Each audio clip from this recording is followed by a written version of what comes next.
10 class pass कल जितेबाला आम higher study आसवा college level को जनरल स्टडी +2 लेवल को जो आम आसवा से आमर कोर्स पैटर्न है गोटे आर्ट्स साइंस कॉमर्स किंतु आम तुम मैंने डिसाइड कर साइंस पढ़ो किंतु साइंस पढ़ार गोटे कारण हूँ कौन ना दो science is little bit more difficult and expensive in comparison to arts and commerce, but you are selected to read science, study science due to its broad scope.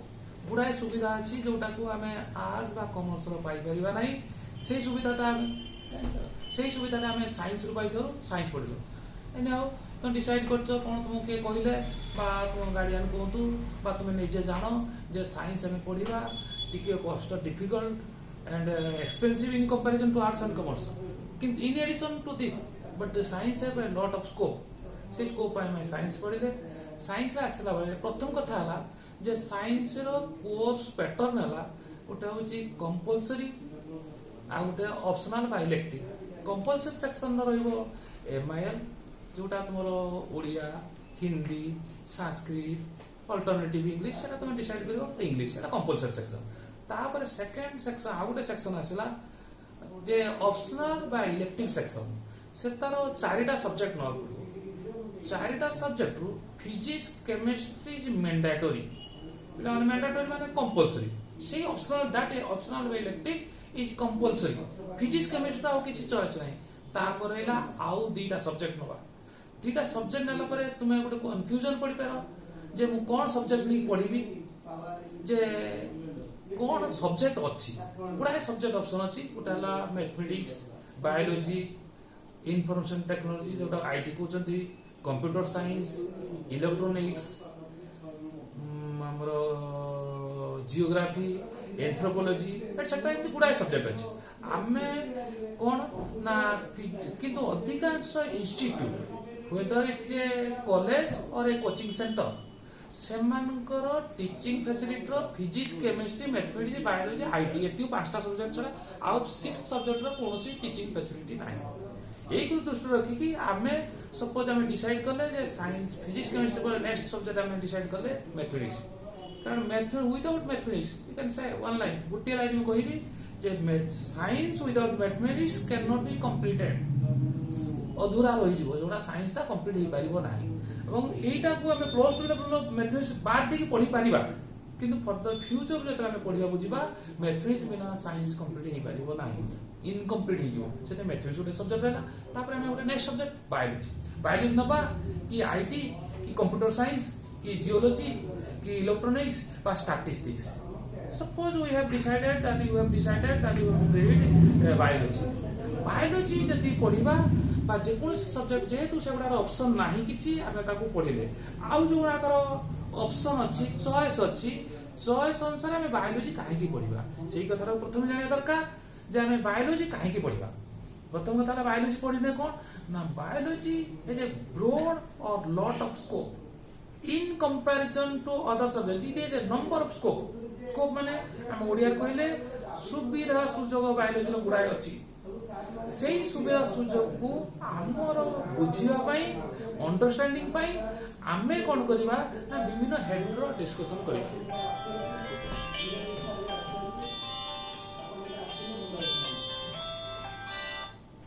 विभिन्न हेड रो ताको डिस्कशन करिबा प्रथम हला कोन ना एम्प्लॉयमेंट स्कोप जो biology आमे पढिले आमे भविष्य रे बा आगो को केतरा इंपोर्टेंट प्रोफेशन कर्म नियुक्तिर सुजोग सृष्टि हम सपोज आम बायोलॉजी सब्जेक्ट +2 रखिले झील पिला नर्सिंग पढ़ी पार पो पिला फार्मासिस्ट पढ़ी पारे झील पिला पढ़ी पारे नर्सिंग केवल झील पिला medical science agriculture science veterinary science physiotherapy biomedical engineering biotechnology microbiology fishery forestry etcetera गुड़ाए सब्जेक्ट अच्छी केवल बायोलॉजी पिला +2 बायोलॉजी मानते से पढ़ी पारे तार आम भविष्य जब सब कुछ पढ़ार थाए निश्चित बायोलॉजी रखा दरकार धर जड़े चाहूँगी मु फार्मासिस्ट हेबी जड़े चाहूँगी गोटे फॉरेस्ट ऑफिसर हम जड़े चाहूँगी गोटे वेटनरी डॉक्टर हम जो आमर गुरु डाक्तर पशु डाक्तर जन चाहूँ होमियोपैथी पढ़ो बायोलोजी दरकार जे फार्मासीस्ट पढ़ो बायोलोजी दरकार जन फिजियोथेरापी सेंटर कर बायोलोजी दरकार प्लस टू बायोलोजी दरकार ये बायोलोजी तुमको गुड़ाए सुजोग सृष्टि इन एडिशन टू दैट ये छड़ा या छड़ा अन्य जेकोसी सब्जेक्ट रखिले तार आईटी रखिले कौन सुविधा पाइब कौन आईटी जियोलॉजी इलेक्ट्रोनिक स्टैटिस्टिक्स कौन स्पेशल स्कोप ना जहाँ बायोलॉजी पिला करें सी करें कि सी जहाँ करें बायोलॉजी पिला करें बायोलॉजी गुड़ाए सुविधा अच्छी जैसे अन्य कौन सब्जेक्ट ना सेटा कथा टाइम कौन ना जन चाहिए जड़े टीचर हो पार जन लेक्चर हो पार जन बैंक अफिसर हो पार रेलवे चाकरी कर जड़े चाहिए OS administrative job OS IAS से जॉब कर सब कर अन्य माने जहाँ करें बायोलॉजी सब्जेक्ट ने से कथा कर किंतु बायोलॉजी पिला माने जहाँ कर अन्य पिला कहीं कर आईटी रखते से मेडिकल साइंस पढ़ पारे सदी बायोलॉजी जो कथा प्रथम कहली medical science physiotherapy pharmacist nursing जिते इंपोर्टाट प्रोफेशन से केवल बायोलॉजी पिला से बायोलॉजी इंपोर्टेंस अधिक एम्प्लॉयमेंट स्कोप तापर आम देखा नेक्स्ट एकाडेमिक स्कोप माने कौन ना बायोलॉजी रो पिला माने भलो मार्क सहज easy to understand and they can one a person or student can score good percentage of marks भलो नंबर 100 ରୁ 100 रखियो कारण प्रैक्टिकल तार पड़ो 30 मार्क 30 ରୁ तुम प्राय सब इंस्टीट्यूट सब कॉलेज मानकर तुम 30 ରୁ 28 29 30 पर्यंत पाइगल आउ 20-30 करना तुम 60% मार्क सहज रखियो भलो मार्क सिक्योर कर regular branch of science regular branch कौन ना जेकोसी कॉलेज रो एडमिशन कले तुम बायोलॉजी सब्जेक्ट पाइबो सपोज तुम चाहो बायोलॉजी पढ़ा सपोज तुम चाहो जियोलॉजी पढ़ा किंतु जियोलॉजी भद्रक पाइब ना से सब्जेक्ट कौन पाइब ना डीटी कॉलेज के ना रेभेन्सा कॉलेज 3टा कॉलेज सपोज कंप्यूटर साइंस केवल भद्रक कॉलेज पाइब आ कौन पाइब सपोज तुम चाहो झील पिला आईटी पढ़ा वुमेन्स कॉलेज एडमिशन कर आईटी नाही से सब सब्जेक्ट रेगुलर ब्रांच माने फिजिक्स केमिस्ट्री मैथमेटिक्स बायोलॉजी 4टा सब्जेक्ट जोटी साइंस करछि से 4टा सब्जेक्ट अछि तुम से जे कोन से कॉलेज एडमिशन कले मध्य बायोलॉजी सब्जेक्ट पाइबे एवं सेटा जब पढ़िया कोचिंग सेंटर को आसिबो बा पढ़िया पय चाहिबो से सब जगह मध्य बायोलॉजी पढ़ियार स्कोप पाइ परिबो सुविधा पाइ परिबो सेटा अलग सुविधा एकेडमिक स्कोप सब टीचर सब टीचर अवेलेबल बही प्लेंटिली अवेलेबल नोट तुम सांग साथी समस्त बायोलॉजी पिला मैक्सिमम पिला भल मार्क 100 ରୁ 100 रखिबे तापर नेक्स्ट आसला थर्ड एस्पेक्ट हला गोटे एस्पेक्ट प्रथम हला एम्प्लॉयमेंट द्वितीय हला एकेडमिक थर्ड एस्पेक्ट हला कोन ना कंटेंट ऑफ द कोर्स माने हमें बायोलॉजी पढ़िले ता कोर्स भीतर को पसिले गुडाए कथा जानि बाहर तुमर आग्रह बा तुमर जोटा संदेह थिबो सब दूरीभूत हो सपोज आम गोटे बायोलॉजी गुड़ाए ब्रांच अच्छी आम पढ़ला बेले देखा विभिन्न सब ब्रांच अच्छी से ब्रांच गोटे गोटे ब्रांच आम सपोज जीवा तार गोटे मॉर्फोलॉजी गोटे ब्रांच अच्छी से मॉर्फोलॉजी ब्रांच पढ़ने आम जो पोटाटो आलू बोली कहते सेटा गोटे कांड बा स्टेम मॉडिफाइड स्टेम एपटर बीट गाछ से रूट कहीं केमी आम केवल मॉर्फोलॉजी पढ़ने जापर सी कौन आम आउ गोटे सब्जेक्ट आसवा धर टेक्सोनोमी ब्रांच आसवा टेक्सोनोमी ब्रांच आसिले सेटू आम जापर से ब्रांच तार हूँ कौन ना आइडेंटिफिकेशन नोमेनक्लेचर एंड ग्रुपिंग बा क्लासिफिकेशन ये 3टा मिसी गोटे टेक्सोनोमी जदि आम टेक्सोनोमी ब्रांच भीतर को जीवा जो प्लांट मानकर साइंटिफिक बा बॉटनिकल बा जूलॉजिकल ना दिया जाउची साइंटिफिक ना किमि दिया जाउची को इंटरेस्टिंग ना ओडा मजा मजा ना सब जानिबो तर सब माईमोसा पुड़ीखा टा गोटे कोन ना हमर लाजोगोली लता जो होची तार साइंटिफिक ना हला माईमोसा पुड़ीखा किमितिया देखाउ तो MIMOSAPUDICA माईमोसा पुड़ीखा साइंटिफिक ना लेला बेले हम अंडरलाइन करा जाय माईमोसा ये जो माईमोसा पुड़ीखा जे कोनोसे जिनिस आमे त खाउचंती कंचा सिझा पोड़ा कोनटा भल लागे पिला माने निश्चित कहबो जे पोड़ा जिनिस आलुटा हम कंचा खाइबा सिझे खाइबा पुड़ीखा आलुटा पोड़ा आलुटा टेस्टी लागे एवं जेतो आमे मुसाटा को खाइबा मुसाटा को आमे पुड़ी खाइबा बहुत टेस्टी हो कारण कोन ना मुसा सब धान चाउल डाली अटा सब जा थाए घरे खाइदे भल जिनिस खाए जे भल जिनिस खाउ ता खाद्यटा आमे भल लागे आमे जो चमगादड़ कहउचंती पादुड़ी एटा भल टेस्टी कारण से फ्रूटी सब फ्रूट खाए जे जमिति खाद्य खाउ ता खाद्य मांसटा ତା ବଡିଟା ସେମିତି ଟେଷ୍ଟି ହେବ। ଏ ମୂଷା ଭଲ ଜିନିଷ ଖାଉଛି ଏବଂ ତାକୁ ଆମେ ଖାଇବା କଞ୍ଚା ଖାଇବାନି, ସିଝେଇ ଖାଇବାନି, ପୋଡ଼ି ଖାଇବା। ଏବଂ ଆମର ଓଡ଼ିଶାରେ ଯଦି ନାହିଁ ଖାଇବା, ଆମ ଝାଡ଼ଖଣ୍ଡ ଫାଡ଼ଖଣ୍ଡ କେତେ ନର୍ଥ ଇଷ୍ଟର୍ନ ଷ୍ଟେଟ୍ ମାନଙ୍କର ମୂଷାକୁ ପୋଡ଼ିକି ଖାଉଛନ୍ତି। ପୋଡ଼ିକି ଖାଇଲେ ଭାରି ଟେଷ୍ଟି ଲାଗିବ। ଏବଂ କୋଉଟା ଖାଇବା, ଅଣ୍ଡିରା ନା ମାଇଟା? ନା ଫିମେଲ ଇଜ ଅଲୱେଜ ଟେଷ୍ଟି। ମାଇ ଇଲିସି, ମାଇ କଙ୍କଡା, ମାଇ କୁକୁଡ଼ା ସବୁବେଳେ female is tasty then mail. ସବୁବେଳେ ଫିମେଲଟା ଅଧିକ ଟେଷ୍ଟ। ତେଣୁ ଫିମେଲ ମାଇ ମଶାଟା ପୋଡ଼ି ଖାଇବା। ଇଏ ଗୋଟେ ପ୍ରଥମେ ଦିଟା କଥା ଜାଣିଲେ ଯେ ମୂଷାଟା ଭିତରେ ଯେତେ ଖାଦ୍ୟ ଅଛି ସବୁଠାରୁ ଟେଷ୍ଟି ଖାଦ୍ୟ ହେଲା ମାଇ ମଶାଟାକୁ ପୋଡ଼ି ଖାଇବା। ସିଏ ପୁଣି କ'ଣ ନା ସବୁଠାରୁ interesting, that is interesting name of a ପ୍ଲାଣ୍ଟର ସବୁଠାରୁ ଇଣ୍ଟରେଷ୍ଟିଂ ରାଜକୁଳି ଲତା, ଯୋଉ ଦୁଇ ଛୁଇଁଦେଲେ ତା ପତ୍ର ବନ୍ଦ ହେଇଯାଉଛି, ମାଇ ମଶା ପୋଡ଼ିଲା। ତାର ସାଇଣ୍ଟିଫିକ ନାଁ ହେଲା ମାଇ ମଶା। ସେ କ'ଣ ଆମର ଗୋଟେ ପ୍ଲାଣ୍ଟ ହେଲା, ଜଣେ ଚିମୁଟିକି ଧରଲା, ତ କ'ଣ କହିବ? କାଟିଲା। ଯେତେବେଳେ କାଟିଲା କହିବ, ସିଏ ଗୋଟେ ସାଇଣ୍ଟିଫିକ ନାମ ଭାକୁର ମାଛ। ଭାକୁର ମାଛର ସାଇଣ୍ଟିଫିକ ନାମ କାଟିଲା। ସେ କେମିତି ନା CATLA କାଟିଲା। ଯେତେବେଳେ ଆମେ ଗୋଟେ ସାପ ଦେଖୁଛନ୍ତି ବିଷଧର ସାପ, ସେ ସାପ ପାଖକୁ ଆମେ ନ ଯିବା ପାଇଁ କହିବା ଯାହାନାଟାକୁ ଆମେ ପଦ୍ୟ କରିବା ନଜା ହେଲା ବେଳକୁ ସେ ହଉଛି ନାଗ ସାପ। ସେରকম ସବୁ ବୋଇତାଳୁ କଖାରୁ ଲାଉ ଏମାନଙ୍କର ନାଁ ହଉଛି କୁକୁରବିଟା।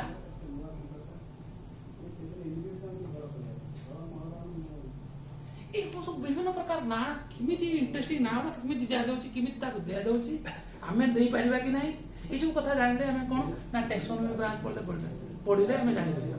ତେଣୁ ଗୁଡାଏ ସବୁ ନାଁ ଅଛି, ବହୁତ ଇଣ୍ଟରେଷ୍ଟିଂ ନାଁ ଅଛି। ତୁମେ ନିଜେ ବି କହୁଛ କେତେଟା, ଧର ପପେୟା, ଅମୃତଭଣ୍ଡା, ଦ୍ୟାଟ୍ ଇଜ ସାଇଣ୍ଟିଫିକ ନେମ୍।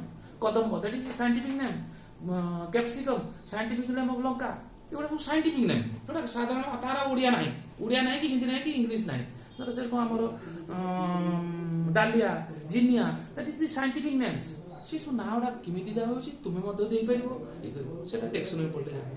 ଆଉ ଗୋଟେ ବ୍ରାଞ୍ଚ ବସିବା, ଗୋଟେ ବ୍ରାଞ୍ଚ ହେଲା କ'ଣ ମର୍ଫୋଲୋଜି। କୋଉଟା ଫଳ, କୋଉଟା କାଣ୍ଡ, କୋଉଟା ମୂଳ, ରୁଟ୍, ଷ୍ଟେମ୍, ଏଗୁଡ଼ାକ ଆମେ ଜାଣିପାରୁଛନ୍ତି ମର୍ଫୋଲୋଜି ପଢିବା। ସେଇଥିପାଇଁ ଆମେ କ'ଣ ନା ଜେନେଟିକ୍ସ ଗୋଟେ ବ୍ରାଞ୍ଚ ଅଛି, ସେଇ ବ୍ରାଞ୍ଚଟା ପଢିଲେ ଆମେ ଜାଣିପାରିବା କେମିତି ତୁମେ ତୁମ ବାପା ଭଳିଆ ଦେଖାଯାଉଛ, ତୁମେ ତୁମ ମା ଭଳିଆ ଦେଖାଯାଉଛ, କିନ୍ତୁ ତାଠୁ ଟିକେ ଅଲଗା ହଉଛ। ସେ ଜେନେଟିକ୍ସ ବ୍ରାଞ୍ଚରେ ପଢିଲେ ଜାଣିପାରିବ। ଏବଂ ତୁମେ ଜାଣିଛ ଗୋଟେ ପୁଅ ପିଲା ଆଉ ଗୋଟେ ଝିଅ ପିଲା, କିନ୍ତୁ କିଛି ଲୋକ ଅଛନ୍ତି ସେ ପୁଅ ନୁହନ୍ତି ଝିଅ ନାହାନ୍ତି, କ'ଣ ସେଗୁଡ଼ା କୁହାଯାଉଛି? ତାକୁ କିନ୍ନର ବା ହିଞ୍ଜଡ଼ା ବୋଲି କୁହାଯାଉଛି। ସେ ଯୋଉ କିନ୍ନର ବା ହିଞ୍ଜଡ଼ା, ତାଙ୍କର କେମିତି ସେମାନେ ହେଲେ, ସେମାନଙ୍କର ଗୁଣସୂତ୍ର କ୍ରୋମୋଜୋମ ନମ୍ବରଟା ଆମର 46ଟା, ପ୍ରତ୍ୟେକ ସେଲର 46ଟା କ୍ରୋମୋଜୋମ ବା ଗୁଣସୂତ୍ର ରହିଛି। ସେମାନଙ୍କର ଗୋଟେ ଗୁଣସୂତ୍ର ଅଧିକ ବା କମି ଯାଇଛି, ଆଇଦର 45 ବା 47। ଯେତେବେଳେ ହଉଛି ତାଙ୍କର କ୍ୟାରେକ୍ଟର ବଦଳି ଯାଉଛି, ସେ ପୁଅ ହେଲେନି କି ଝିଅ ହେଲେନି, ମଝିରେ ରହିଗଲେ, ଇଣ୍ଟରମିଡିଏଟ୍ ବା ଇଣ୍ଟରସେକ୍ସ କୁହାଗଲା, ହିଞ୍ଜଡ଼ା ବା କିନ୍ନର। ସେଗୁଡାକ ଆମେ ଏଭଏଡ୍ କରିପାରିଥାନ୍ତେ, ପ୍ୟାରେଣ୍ଟସ୍ ମାନେ ଏଭଏଡ୍ କରିପାରିଥାନ୍ତେ। ତାଙ୍କର କିଛି ଦୋଷ ନାହିଁ, କିନ୍ତୁ ତାଙ୍କର ଜ୍ଞାନ ନାହିଁ, ଜେନେଟିକ୍ସ ବାୟୋଲୋଜିର ଜ୍ଞାନ ନଥିବାରୁ ସେ ଆଜି ଏ ଅବସ୍ଥାରେ ପହଞ୍ଚୁଛନ୍ତି। ଆମେ ସେଇ ଜେନେଟିକ୍ସ ପଢିଲେ ଗୁଡ଼ାଏ ଜିନିଷ ସମାଧାନ କରିପାରିବା। ସେ କ'ଣ ଆମେ ଫିଜିଓଲୋଜି ପଢିଲେ ଯେ ଆମେ ଖାଦ୍ୟ ଖାଇଲା ବେଳେ ପାଣି ପିଇବା, କି ଖାଇସାରା ଅଧଘଣ୍ଟେ ପରେ ପାଣି ପିଇବା ବା ବସିକି ପିଇବା, କିଏ ଛିଡ଼ା ହେଇକି ପିଇବା କହୁଛି, କିଏ କହୁଛି ଖାଇସାରିଲା ଅଧଘଣ୍ଟେ ପରେ। ଏଇସବୁ ସମାଧାନ ଆମେ କରିପାରିବା ଫିଜିଓଲୋଜି ପଢିପାରିଲେ। ପ୍ରକୃତରେ କ'ଣ ଆମେ ରାତିର ଗଛ ମୂଳରେ ଶୋଇଲେ ଶ୍ୱାସରୁଦ୍ଧ ହେଇକି ମରିଯିବା ଶୁଣୁଛୁ, କିନ୍ତୁ ପ୍ରକୃତରେ କ'ଣ ନା ଗଛ ମାନଙ୍କର ଷ୍ଟୋମ୍, ଯୋଉଟାକୁ ଆମେ ଷ୍ଟୋମାଟା ବୋଲି କହୁଛନ୍ତି, ଓଡ଼ିଆ ଷ୍ଟୋମ୍ କହୁଛି, ସେଟା ବନ୍ଦ ଥାଏ ରାତିର। ତାର କୌଣସି ଗ୍ୟାସିୟସ୍ ଏକ୍ସଚେଞ୍ଜ ନା ଅକ୍ସିଜେନ୍ ବା କାର୍ବନ ଡାଇଅକ୍ସାଇଡ୍ ଭିତରକୁ ଯାଇପାରେ ନା ତା ଭିତରୁ କିଛି ଆସିପାରେ। ସେଥିପାଇଁ ରାତିର ଗଛ ମୂଳେ ଶୋଇଲେ ଶ୍ୱାସରୁଦ୍ଧ ହେଇକି ମରିବାର ଚାନ୍ସ ନାହିଁ। ଆମେ ଶୁଣିଥିବ ଗୋଟେ ସାପକୁ ମାରିଦେଲେ ତା ଆଖିକି ଛେଚି ଦିଅନ୍ତି, କାରଣ ସେ କ୍ୟାମେରାରେ କାଳେ ଫଟୋ ଉଠେଇନି। କେମିତି କ୍ୟାମେରା, ସେଟା ଭାର୍ଚୁଆଲ ଇମେଜ। ଆମେ ତ ଦେଖୁଛନ୍ତି, ଆମେ କାହା ଫଟୋ ଉଠେଇ ପାରିବ ନା? ତୋ ବାପାର ଆଖିଟା ଦେଖିକି ତୁମେ ଜାଣିପାରିବ ନା ବାପାକୁ କିଏ ମାରିଥିଲେ ବୋଲି? ଜାଣିପାରୁନା। ସେ ସାପ ମଧ୍ୟ ଜାଣିପାରିବ ନାହିଁ, ସେ ମିଛ କଥା, ଏଟା ଗୋଟେ ସୁପରଷ୍ଟିସନ, ମାନେ ଏଟା କହୁଛି ଆମର ଅନ୍ଧବିଶ୍ୱାସ। ଏରকম ଗୁଡ଼ାଏ ଜିନିଷ ଅଛି, ବିଭିନ୍ନ ବ୍ରାଞ୍ଚ। ଆମେ ଆଉ ଗୋଟେ ଅଛି ପେଲିଓ ବା ଫସିଲ ବାୟୋଲୋଜି। ସେଠି ପଢିଲେ ଡାଇନୋସର ଜିନିଷ ଗୋଟେ ପ୍ରକୃତ ଥିଲା କି ନାହିଁ, ଥିଲା ପ୍ରକୃତରେ, ଏବଂ ସେ କେବେ ଥିଲା ଏବଂ କାହିଁକି ଲୋପ ପାଇଗଲା, ଏଟାକୁ ଆମେ ଫସିଲ ବାୟୋଲୋଜି ପଢିଲେ ବା ତାକୁ କହୁଛି ପେଲିଓ ବାୟୋଲୋଜି ପଢିଲେ ଆମେ ଜାଣିପାରିବା। ଏরকম ବିଭିନ୍ନ ବ୍ରାଞ୍ଚ ଅଛି, ବିଭିନ୍ନ ତା ଭିତରୁ ପଶିଲେ ଆମେ ଡେ ଟୁ ଡେ ଲାଇଫର ଗୁଡ଼ାଏ ଅସଂଜ୍ଞାତ ପ୍ରଶ୍ନର ଉତ୍ତର ବା ଜାଣିବାର ଆଗ୍ରହ ପୂରଣ କରିପାରିବା। ତା ଛଡ଼ା ମଧ୍ୟ ଆମେ କ'ଣ ନା ପ୍ଲାଣ୍ଟ ଏନିମଲ୍ ଆମର କାମରେ ଲାଗୁଛନ୍ତି in relation to mankind। Human ଆମର କ'ଣ ସେମାନେ ଏନିମାଲ୍ ମାନେ କ'ଣ କରୁଛନ୍ତି ନା କାର୍ବନ ଡାଇଅକ୍ସାଇଡ୍ ଦେଉଛନ୍ତି ପ୍ଲାଣ୍ଟ ମାନଙ୍କୁ, ସେମାନେ ଖାଦ୍ୟ ପ୍ରସ୍ତୁତ କରୁଛନ୍ତି। ଏନିମାଲ୍ ନଥିଲେ ପ୍ଲାଣ୍ଟ ରହିପାରିବେନି, ପ୍ଲାଣ୍ଟ ରହିଥିଲେ ଏନିମାଲ୍ ରହିପାରିବେ, ପରସ୍ପର ପରିପୂରକ।